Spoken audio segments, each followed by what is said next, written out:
Velkommen til den her video. Mit navn er Lars. Jeg vil vise den daglige rengøring af Le Timberleys Elective Grinder. Den daglige rengøring af Elective Grinderen, den er meget vigtig.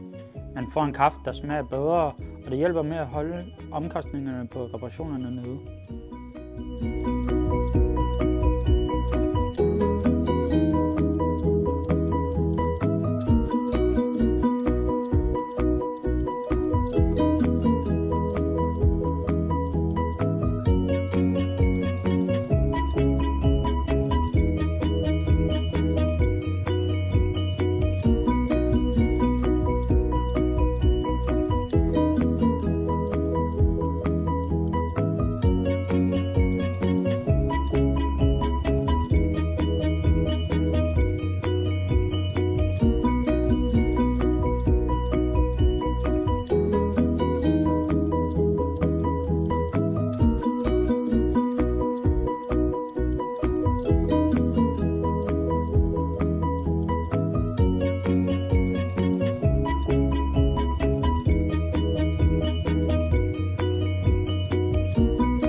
Noget af det allervigtigste ved rengøring af grinderen er, at man tager kaffekanalens låg af og rengør kanalen med en lidt hård børste, så man ikke oplever tilstoppelse af den kværnede kaffe.